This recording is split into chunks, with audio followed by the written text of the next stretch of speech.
57장 사마상려열전 2.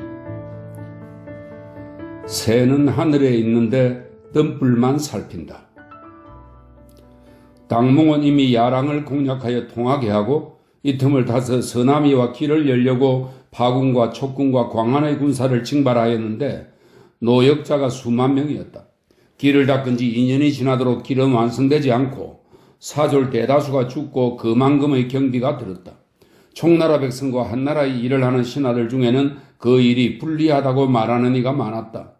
이때 공과 작의 군장은 남이가 한나라와 교통하여 많은 상을 받았다는 소식을 듣고 한나라에 예속되어 신하가 되기를 원하면서 청하고 남이와 똑같이 관리가 되기를 바라는 자가 많았다. 천자가 상녀에게 물으니 상녀가 대답했다. 공, 작, 염, 방은 촉군에 가까워 길을 열기 쉽습니다. 일찍이 진나라는 이들과 통하여 군과 현을 두었는데 한나라가 일어나면서 폐지하였습니다. 이제 진실로 다시 통하여 군과 현을 둔다면 그 가치는 남이보다 나을 것입니다.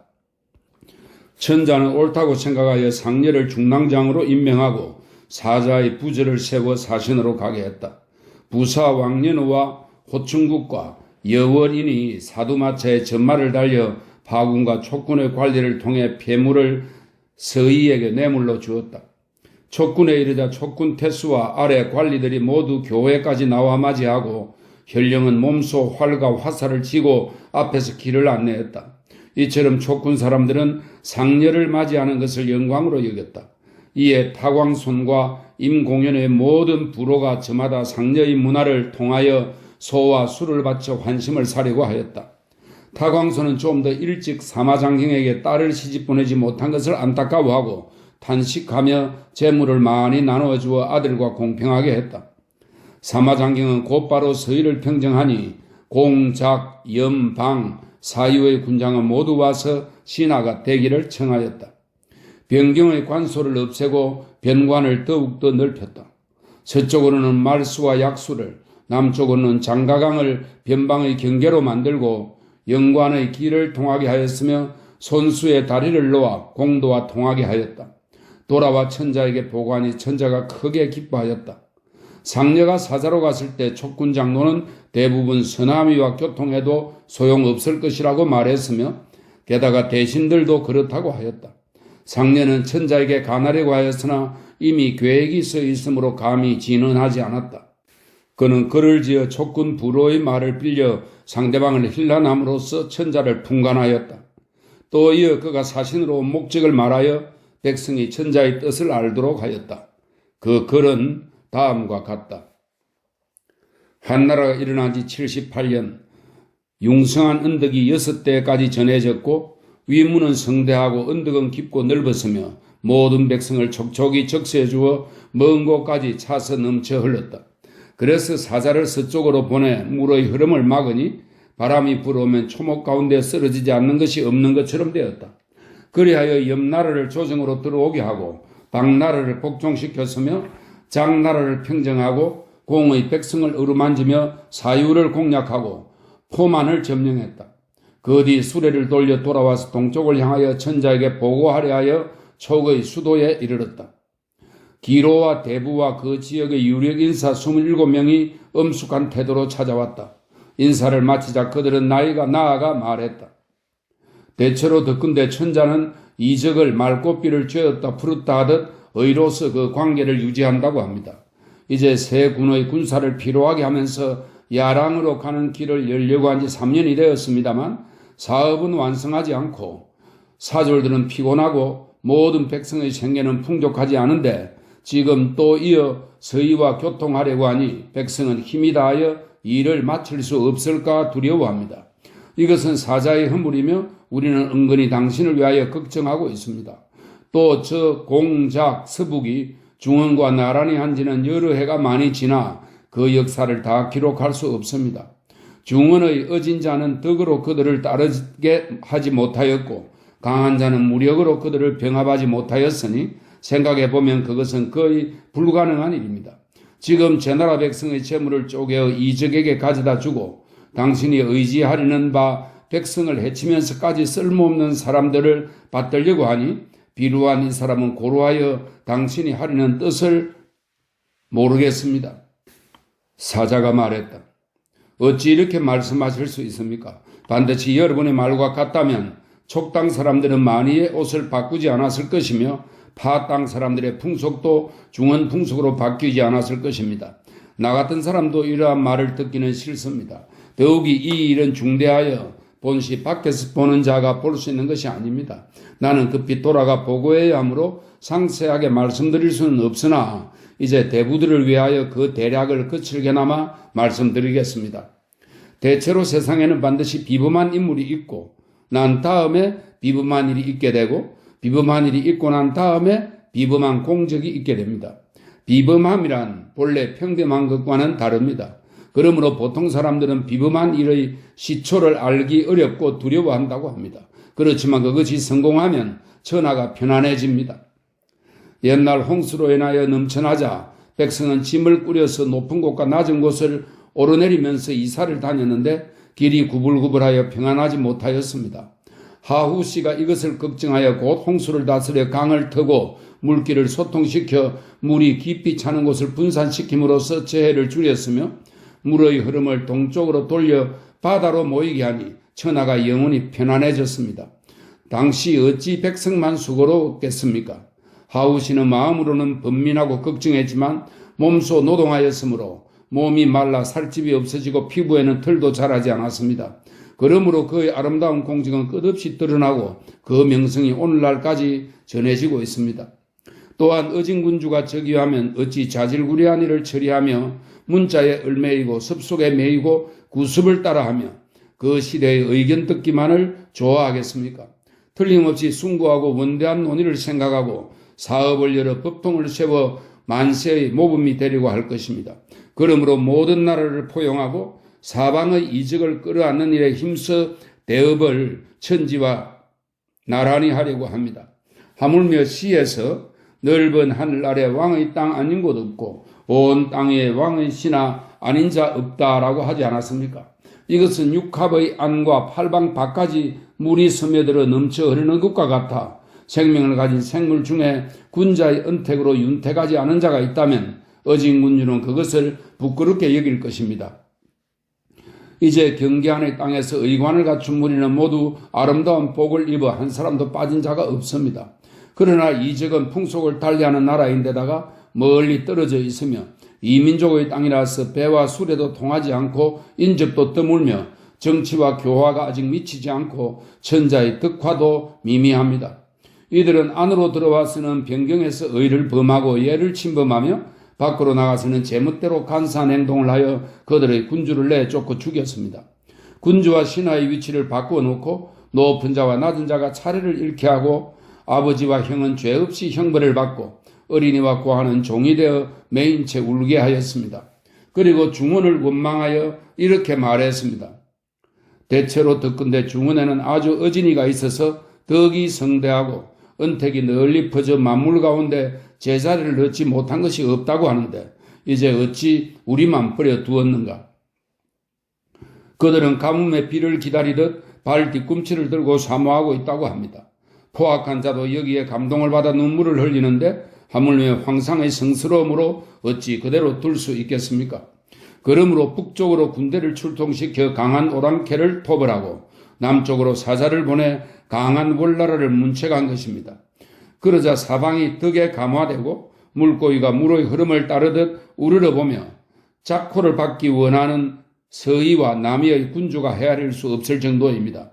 그러므로 말수와 약수에 관소를 두고 장가강을 경계로 삼았으며 영산을 뚫어 길을 열고 손수의 원류에 다리를 놓았습니다. 도덕의 길을 세우고 인의의 전통을 드리워 은혜를 널리 베풀고 먼 곳 백성을 어루만져 소원한 자가 막히지 않게 하며 막혀 미개한 자들에게 광명의 빛을 얻게 함으로써 한편으로 군사들을 움직이지 않을 수 있고 또 한편으로는 토벌을 그치게 하려는 것입니다. 먼 곳과 가까운 곳이 하나가 되며 안과 밖을 행복하게 할 수 있으니 이것이 또한 즐거운 일 아니겠습니까? 대체로 백성을 어려움 속에서 구제하고 고상한 미덕을 받들어 말세의 쇠미한 형세로 본래 상태로 되돌려 놓고 주나라에 끊어진 사업을 잇는 것, 이것은 천자가 서둘러 해야 될 일입니다. 백성이 수고로울지라도 어찌 거칠 수 있겠습니까? 또한 제왕의 일은 진실로 근심하고 부지런한 데서 시작하고 편안하고 즐거워하는 데서 끝나지 않는 것이 없습니다. 그렇다면 천명을 받은 조짐은 바로 여기에 있는 것입니다. 지금 천자께서는 태산에서 봉제, 단을 쌓아 하늘에 제사 지내는 것입니다. 태산에서 봉제를 올리고 양보산에서 제의를 올리며 수레방울을 울리고 음악과 송을 연주하여 위로는 오제와 같고 아래로는 사망과 같아지려 합니다. 곁에서 보는 자가 일의 근본 요지를 보지 못하고 듣는 자가 황상의 목소리를 듣지 못하니 이는 초명은 5방위를 지키는 전설 속의 신령스러운 새를 말합니다. 이미 초명은 하늘을 날고 있는데도 새 그물을 치는 자는 숲과 못을 들여다보고 있는 것과 같은 이치입니다. 슬픈 일입니다. 그래서 여러 대부는 망년자실하여 그들이 품고 있던 생각을 잊었고 또 나아가 가는하려던 말을 잊었다. 그들은 모두 탄식하고 일컬어 말했다. 한 나라의 은덕은 진실로 위대합니다. 이것은 저희들이 듣고 싶어 하던 것입니다. 비록 백성이 게으를지라도 우리 스스로 앞장서서 실천하겠습니다. 그리고는 낙담하여 고개를 떨구고 작별 인사를 하고 물러갔다. 그 뒤에 어떤 사람이 사마상녀가 사자로 갔을 때 뇌물을 받았다고 글을 올려 아뢰어 사마는 벼슬을 잃었으나 한 해 남짓 뒤에 다시 부름을 받고 낭이 되었다. 앞을 내다보는 자는 미리 막는다. 사마상녀는 마른 은울 하나 글을 잘 지었다. 그는 평소 소갈증을 앓았지만 탕문군과 결혼하여 재물이 넉넉하였다. 그는 벼슬에 나갔으나 일찍이 공경이나 나라일에는 관여하지 않으려 했고 질병을 핑계 삼아 한가하게 살면서 관직과 자기를 흠모하지 않았다. 그는 항상 황상을 쫓아 장량궁으로 가서 사냥하였다. 이때 천자는 사냥을 좋아하여 친히 곰과 멧돼지를 쏘고 말을 달려 들짐승을 쫓곤 하였다. 상녀가 글을 올려 간언하였으니 그 문사는 이러하다. 신이 듣건대 만물에는 같은 부류라 할지라도 능력을 달리하는 자가 있으므로 힘은 오획을 일컫고 날랜 것은 경기를 말하며 용감한 것은 맹분과 하육을 기대한다고 합니다. 신의 어리석은 생각으로는 사람에는 진실로 그러한 면이 있고 짐승 또한 마땅히 이와 같을 것입니다. 지금 폐하께서는 막히고 험난한 곳을 돌아보지 않고 맹수를 쫓아가 쏘는 것을 즐기십니다. 그러나 갑자기 아주 사나운 짐승이라도 만나 그것이 놀라 폐하를 따르던 수레가 일으킨 먼지 속으로 달려들기라도 한다면 수레는 바퀴를 되돌릴 기력이 없을 것이고 사람도 재치를 발휘할 틈이 없을 것입니다. 이때에는 오획과 복몽의 활쏘는 기량이 있어도 힘을 쓸 수 없을 것이니 마른 나무와 썩은 그루터기라도 모두 해가 될 수 있습니다. 이것은 마치 호나라와 월나라가 수레바퀴 밑에서 일어나고 강과 이가 수레 뒤의 횡목으로 달려드는 것과 같으니 어찌 위태롭지 않겠습니까? 만반의 준비를 하여 화가 발생할 염려가 없다고 할지라도 천자께서 마땅히 가까이 갈 만한 곳이 못 됩니다. 대체로 길을 깨끗이 한 다음에 가고 도로의 중앙을 달려도 때로는 말의 재갈이 벗겨져 날뛰는 변이 있을 수 있습니다. 하물며 무성한 풀숲을 지나 구릉을 달리면서 눈앞의 짐승을 쫓아가는 즐거움에 팔려 생각지 못한 병고를 경계하는 마음이 없으니 그것이 화로 변하게 되는 것도 어려운 일이 아닐 것입니다. 만성, 이 천자를 말합니다. 만성의 소중한 몸을 가볍게 여기시는 것을 안전하고 즐겁다고 할 수는 없으며 만의 하나 위험한 길로 나가는 것을 오락거리로 삼으신다면 시인은 폐하를 위해 이런 일은 취할 바가 아니라고 생각합니다.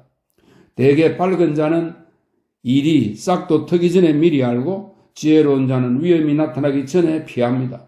재앙이란 본래 대부분 드러나지 않고 미묘한 곳에 숨어 있다가 사람들이 소홀해하는 곳에서 나타납니다. 그러므로 속담에도 집에 천금을 쌓아놓으면 그 집 자식들은 마루 끝에 앉지 않는다라고 한 것입니다.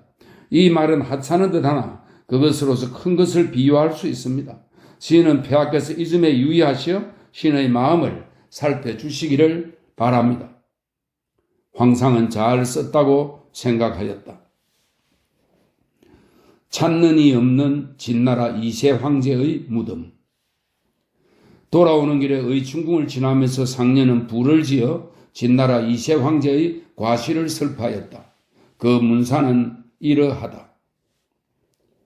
가파른 긴 언덕을 올라 층층이 높게 솟아 줄지어 있는 궁전으로 들어선다. 곡강의 물가를 굽어보며 고르지 못한 남산을 바라본다. 높디 높은 산은 공허하고 심대하며 확 트인 골짜기는 산간에 있다. 물의 흐름은 가볍고도 급하게 멀리 흘러가 평원의 넓고 평평한 연못으로 쏟아진다. 무성하게 자란 온갖 나무의 울창한 그늘을 보고 대나무 숲의 무성함을 본다. 동쪽으로는 토산으로 달려가고 북쪽으로는 옷을 걷고 돌 있는 여울물을 걷는다. 잠시 조용히 걸으면서 진 이세의 유적을 살펴 조문한다. 진 이세는 몸가짐을 삼같지 않아 나라를 멸망케 하고 권세도 잃었다. 자문을 믿고 깨어있지 못하여 종묘 사직을 끊어 없어지게 하였다. 아, 슬프구나. 그는 분명히 좋지 못하였기에 무덤에 풀이 수북해도 돌보는 이가 없고 영혼은 돌아갈 곳이 없으며 제사밥도 먹지 못한다. 아득히 세월이 멀리 흐를수록 더욱더 오래되고 황폐해져 암담할 것이다. 정령은 의지할 곳 없이 저 높은 하늘로 날아올라 돌아오지 않는다. 아, 슬프구나. 대인부, 천자가 그리는 선인의 모습. 사마상년은 효무원의 영어로 제수되었다. 천자는 이미 자허부를 훌륭하다고 평가했는데 상년은 황상이 신선의 도를 좋아함을 알고 말했다.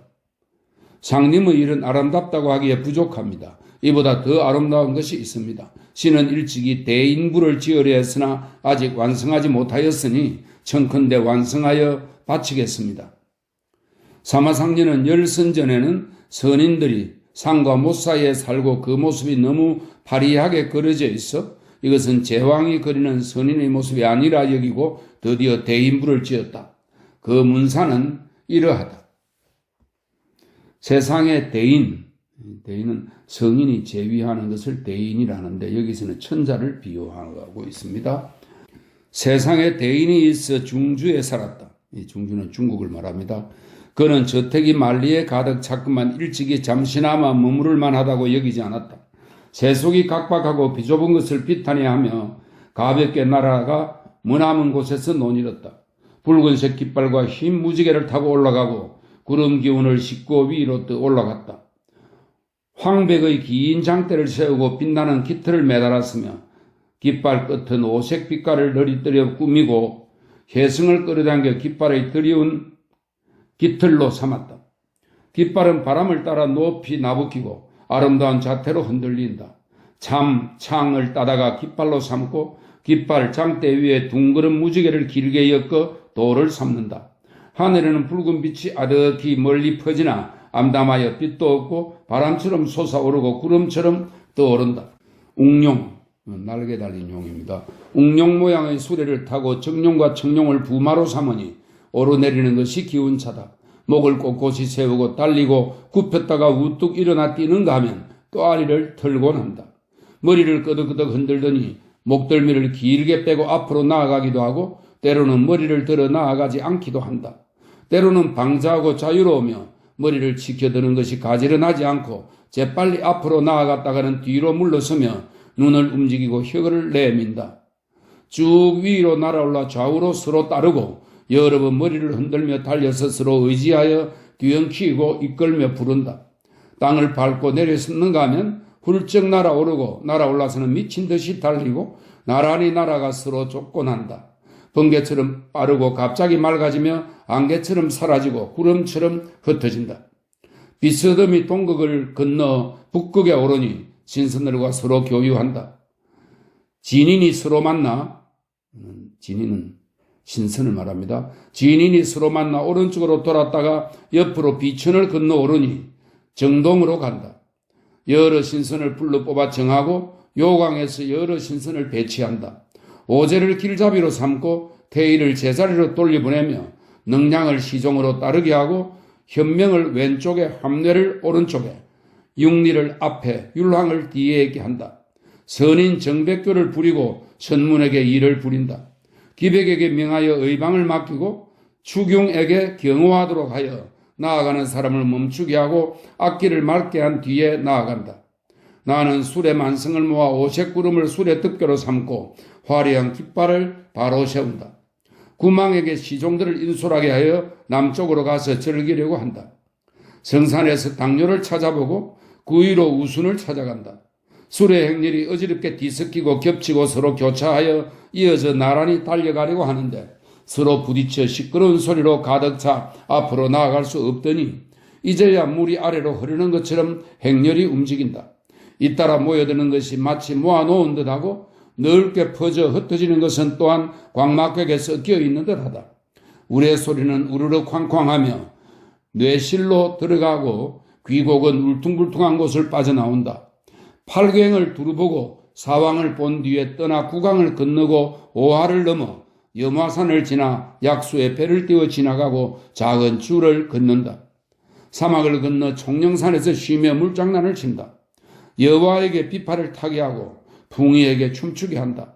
때때로 정신이 아득히 어두워지고 그늘이라도 지면 병례를 불러 풍백을 죽이고 우사에게 형벌을 내린다. 서쪽으로 선명하게 드러나지 않는 곤륜산의 모습을 바라보다가 곧장 삼위산으로 달려간다. 장압을 밀어젖히고 천재의 궁궐로 들어가 옥녀를 태워 함께 돌아온다. 낭풍산에 올라 먼 곳에서 멈추니 마치 까마귀가 높이 날아오른 뒤 한 번 멈춰 쉬는 것과 같다. 음산을 낮게 돌아 완곡하게 날아올라 내가 지금 본 서왕모를 만난다. 그녀는 하얀 머리에 옥으로 장식한 꾸미개를 쓰고 동굴 속에서 사는데 다행히 세 발 달린 까마귀가 있어서 그들을 위해 일한다. 반드시 영원히 살아 이와 같이 죽지 않으면 만대를 살아도 기뻐할 것이 부족하다. 수레를 돌려 돌아오는 길에 부주산 옆을 넘어 유도산에서 회식한다. 북방의 밤 기운을 마시고 아침 이슬을 먹고 지초의 꽃잎을 씹고 경수의 꽃잎을 먹는다. 머리를 들어 서서히 하늘 높이 날아오른다. 천문의 거꾸로 달린 그림자를 뛰어오르듯 빼뚫고 나가 뭉게뭉게 피어나는 구름을 건너 유거와 도그를 달려 기다란 길로 내려가며 안개를 뒤로 남긴 채 멀리 달려간다. 인간 세상을 비좁다고 여겨 깃발을 펼쳐들고 북극으로 나간다. 주둔한 기병은 형결에 남겨두고 선구에게 한문에서 앞질러 가게 한다. 아래는 깊고 멀어서 땅이 보이지 않고 위는 넓고 넓어 하늘이 없다. 보려고 해도 눈이 아물거려 볼 수 없고 들으려 해도 귀가 항울하여 들리는 것이 없다. 허물을 타고 올라 멀리 나아가니 조연히 벗도 없이 홀로 남아있다. 사마상녀가 대인부의 노래를 마치자 천자는 크게 기뻐하며 갑자기 구름 위로 두둥실 올라간 듯하고 마음이 천지 사이에서 자유로이 논이는 것 같았다. 봉선서. 사마상녀는 이미 병들어 벼슬을 그만두고 무릉의 집에서 살고 있었다. 천자가 말했다. 사마상녀의 병이 위독하다니 가서 그의 책을 모두 가져오는 것이 좋겠다. 만일 그렇게 하지 않으면 뒤에 그것을 읽게 될 것이다. 천자가 소충을 보냈지만 상녀는 이미 죽고 집에는 책이 없었다. 그 아내에게 물으니 이렇게 대답했다. 장경은 본래 일찍이 책을 지닌 적이 없습니다. 때때로 글을 지어도 사람들이 가져가 집에는 책이 없습니다. 장경이 죽기 전에 책을 한 권 지었는데 사자가 와서 책을 찾거든 이것을 올리시오라고 하였습니다. 그 밖에 다른 책은 없습니다. 그가 남겨놓은 서찰 형태의 글은 봉선에 관한 것이었다. 상녀의 아내가 소충에게 그것을 주어 소충이 천자에게 바치니 천자는 그 글을 소중하게 여겼다. 그 글은 다음과 같다. 상고시대에 천지가 처음 열려 하늘이 백성을 낳은 이래 역대의 군주를 거쳐서 곧 진나라에 이르렀습니다. 가까운 시대 군주들의 족적을 더듬어가며 살피고 먼 옛날의 유풍을 들어보면 예부터 군주가 된 자는 많지만 이름이 묻혀 기록으로 남아있지 않은 자는 이루다 셀 수 없습니다. 수은임금과 우임금의 뒤를 이어 밝고 큰 덕을 계승하여 생전의 이름과 사후의 시호를 후세에 높이 받들어 일컬을 만한 자는 대략 72명이 있습니다. 착한 행동을 따라하여 장성하지 않은 자는 없고 누구든지 이치를 거스르면 오래 존촉할 수 있겠습니까? 헌원시, 황제를 비유합니다. 헌원시 이전에 이른 시간이 오래되고 아득하여 그 자세한 상황을 들을 수 없으나 오제와 사망의 사적을 비롯하여 육경 등의 서적에 전하는 것은 대체적으로 볼 수 있습니다. 서에 원수는 현명하고 신하들은 선량하구나라고 하였는데 이것에 의하면 군주로는 당뇨보다 성대한 이가 없고 신하로는 후직보다 어진 이가 없습니다. 후직은 당에서 처음으로 사업을 하였고 공유는 서중에서 공적을 드러내었습니다. 문왕이 제도를 고치자 주나라가 크게 융성하고 대도가 비로소 이루어졌습니다. 그 뒤로 점차 쇠미해져 천년 동안 누린 뒤에는 멸망했습니다. 어찌 처음도 잘하고 끝도 잘한 것이 아니겠습니까? 그렇게 된 데는 다른 까닭이 있는 것이 아닙니다. 앞의 것을 신중히 따르고 뒷세대는 교화를 삼가 지켜왔기 때문입니다. 그러므로 주나라의 사적은 평범하여 따르기 쉽고 언덕은 깊고 넓어 풍성하며 법도는 명백하여 본받기 쉽고 법통을 들이오는 것이 이치를 따랐기 때문에 계승하기 쉬웠던 것입니다. 그래서 왕업은 성왕 때 이루어졌고 공적은 이후 문왕과 무왕 때 어뜸이었습니다. 그러나 그 처음과 끝을 살펴보면 특별히 상식을 뛰어넘는 사적이라고 할 만한 것은 없으므로 지금의 한나라와 비교됩니다. 그러나 주나라 사람들은 양보산을 오르고 태산에 올라 봉선하여 영광스러운 봉우를 세우고 높은 명성을 베풀었습니다. 위대한 한나라의 언덕은 수원처럼 솟구쳐 올라 널리 사방에 미칩니다. 그것은 구름처럼 퍼지고 안개처럼 흩어져서 위로는 구천까지 뻗치고 아래로는 팔방의 끝까지 흘러가는 것 같습니다. 살아있는 모든 것은 천자의 은택에 젖어 윤택해지고 화창한 기운은 옆으로 흘러넘치며 당당한 절조는 질풍처럼 멀리 갑니다. 가까운 곳에 사는 사람은 그 은택의 근원에서 놀고 먼 곳에 사는 사람은 그 은택의 만류에서 헤엄치는 것 같습니다. 엄청난 악을 지은 자는 연기처럼 사라지고 어리석은 자는 지혜를 얻었습니다. 하등동물인 곤충까지도 활락하여 모두 머리를 안쪽으로 돌려 천자의 은택을 바라고 있습니다. 그렇게 된 뒤에 추우 같은 상스러운 짐승을 동산에서 기르고 미륵 같은 기이한 짐승을 잡습니다. 한 줄기에서 6 이삭이 달린 쌀을 부죽간에서 가려 종묘에 바치고 뿌리 한쪽에 쌍으로 돋아난 백린을 희생으로 종묘에 제사 지내며 주나라 때 남긴 구정을 얻고 놓아주었던 거북이를 기수에서 잡고 취향색 용을 못에서 부르고 신말을 시켜 영어를 만나 한가로운 관사에서 빈객으로 머물게 합니다. 기이하고 웅장한 물건의 괴이하고도 다양한 변화는 이보다 더할 수 없습니다. 삼가 받들어야 할 일입니다. 상스러운 조짐이 여기에 이르렀건만 오히려 등망이 옅다고 생각하며 감히 봉선에 관한 것을 말하지 않습니다. 대체로 주나라에서는 무왕이 주왕을 칠 때에 배그가 뛰어올라 배 안으로 떨어진 것을 두고 상스러운 조짐이라고 하여 구워서 하늘에 제사를 지냈습니다. 이 같은 작은 일을 징흠이라고 하여 태산에 올라가 봉선하였으니 또한 부끄럽지 않습니까? 주나라의 앞섬과 한나라의 겸양의 도리가 어째서 이렇게 다릅니까? 이에 대사마가 진언하여 이렇게 말했다. 폐하께서는 어질무로서 천하의 백성을 기르시고 도의로서 종속되려 하지 않는 자를 징벌하셨습니다. 중원아래 제후들은 기꺼이 공물을 받들고 모든 만인은 패백을 가지고 와 바쳤습니다. 덕은 상고시대의 제왕과 비견되고 공은 함께 할 만한 자가 없으며 아름다운 공적은 두루 미치지 않는 데가 없고 상스러운 조짐은 여러 모습으로 변하여 나타나며 시기를 따라 계속 이어지고 유독 처음 나타난 것은 없습니다. 생각컨대 이것은 태산과 양보산에 제단을 설치하여 폐하께서 오셔서 지난날의 영광에 비유하라는 것입니다. 이는 대체로 이름을 세워 영광을 드러나게 하려는 것입니다. 즉 하늘이 은혜를 내려 복을 쌓고 제사를 지내 성공을 아뢰려는 것입니다. 그런데도 폐하께서는 겸양하여 출발하려 하지 않으시니 그것은 삼신, 이것은 상제, 태산, 양보를 말합니다. 그것은 삼신의 환심을 끊고 왕도의 예의를 잃는 것으로서 여러 신하가 부끄러워합니다. 어떤 사람은 하늘의 뜻은 어두워서 말로 하지 않고 상스러운 징조로서 그 뜻을 나타낸다. 상스러운 징조가 있으면 사양할 수 없다라고 말했습니다. 만일 이것을 사양한다면 그것은 옛날부터 태산에는 길을 세울 기회가 없었을 것이고 양보산도 제사를 받을 가능성이 없었을 것입니다. 또한 각각 때에 따라 한때의 영화를 다하고 그 세상을 지나는 데 그쳤을 뿐이라면 뒷세상에서 이야기하는 자가 어떻게 이런 두 명의 군주가 있었다고 말할 수 있겠습니까? 대체로 덕을 닦은 이에게 부서를 주면 그것을 받들어 봉선을 행하는 것은 예의를 벗어난 행위가 아닙니다. 그러므로 성왕께서는 봉선의 예를 폐하지 않고 예를 닦아 자기를 공경하고 정성을 다하여 천신을 기다리며 중하게 공을 새겨서 지존한 신부님을 드러내고 성덕을 서술하여 영광스러운 이름을 나타내며 두터운 복을 받음으로써 모든 사람이 은혜를 입도록 한 것입니다. 이 일이 얼마나 빛나고 성대한 것입니까? 이것은 천하의 장관이며 왕의 위대한 사업이니 가볍게 여길 수 없습니다. 바라건대 폐하께서는 이 일을 완성하십시오.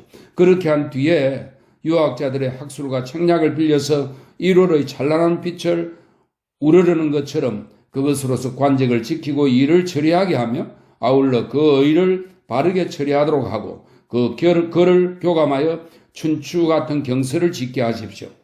그래서 종래의 6경을 7경이 되게 하고 후세의 길이 전하여 만세에 걸쳐 맑게 흐르도록 하여 그 미묘한 여파를 높이고 아름다운 명성을 더 날려서 풍성한 재능을 진동시키도록 하십시오. 옛날 성왕들이 길이 큰 명성을 보존하여 언제나 어뜸으로 칭송되는 까닭은 이러한 도를 실천하였기 때문입니다. 마땅히 장고에게 명하여 봉선의 의미를 모두 아래게 해 참고하십시오. 천자는 매우 감동하여 낯빛을 바꾸고 말했다. 옳구나. 짐이 이 일을 시험해 보아야겠다. 즉시 생각을 바꾸고 마음을 돌려 공경들의 의견을 종합하여 봉선의 일을 물었다. 그리고 천자의 득택이 큰 것을 시로 얽게 하고 부서의 풍부함을 넓혀서 즉시 송으로 짓게 하였으니 내용은 이렇다. 내 하늘을 덮은 구름 유유히 떠다닌다. 단이슬과 단비 저 대지를 충분히 적셔준다. 영양가 있는 유액 땅의 깊숙이 스며드니 어떤 생물인들 잘하지 않으리. 아름다운 곡식 한 줄기에 6 이삭이 달렸는데 내가 수확했으니 어찌 쌓이지 않으리. 비를 내려 적셔 줄 뿐만 아니라 또 만물을 윤택하게 하네. 윤택하게 할 뿐만 아니라 널리 퍼지게 하네. 만물이 기뻐하네. 그리워서 사모하네. 명산이 봉선장수를 분명히 나타내며 우리 군주께서 오시기를 바라네. 군주여 군주여 어찌하여 봉선하러 나가지 않으십니까? 무늬 아름다운 짐승이 우리 군주의 동산에서 즐기네. 흰 바탕에 검은 무늬 그 모습 아름답구나. 화목한 모습이 바로 군자의 자태로구나. 일찍이 그 명성을 들었으나 이제야 나타난 것을 보네. 그것이 어디서 왔는지 알 수 없지만 하늘에서 내린 상스러운 조짐이라네. 이 짐승은 순임금 때도 나타났고 우시가 그로 인하여 일어났지. 살찐 기린이 저 재단뜰에서 논이네.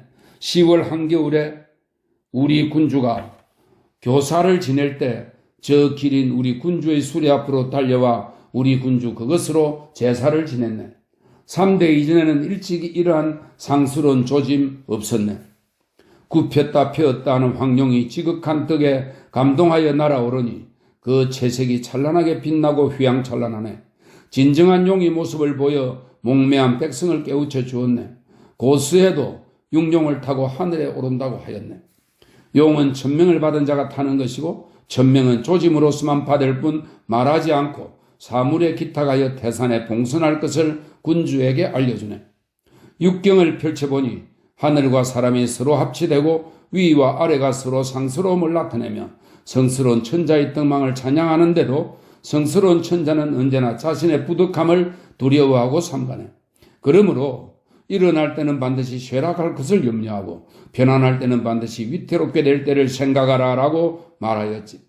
따라서 은나라 당왕과 주나라 무왕은 지극히 존엄한 지위에 있으면서도 존경과 삼감을 잃지 않았으며 수은임금은 큰 법칙을 밝혀 언제나 스스로 되돌아보고 자기 잘못을 살폈으니 이런 일들을 두고 말하는 것이네. 사마상녀가 죽은 지 5년이 지났어야 천자는 비로소 후토의 제사를 지냈고, 이 후토는 토지신입니다. 후토의 제사를 지냈고 8년 뒤에는 먼저 중학에 제례를 올렸고 태산에 봉하고 양보산의 수견산에서 선하였다. 상녀가 지은 다른 글로는 유평릉 후서, 여호공자 상난, 초목서 같은 것이 있으나 여기에는 싣지 않고 그 저서들 중 특히 공경들 사이에 이름난 것만을 기재했다. 춘추는 드러난 사실을 추론하여 은미한 것까지 이르렀고 역은 은미한 것을 바탕으로 명백한 사실에 이르고 있으며 대안은 먼저 왕공과 대인의 덕을 말하여 백성에게 이르렀고 소안은 비천한 자신의 행위를 말함으로써 정치의 선악을 풍자하여 왕공 대인에게까지 영향이 미쳤다.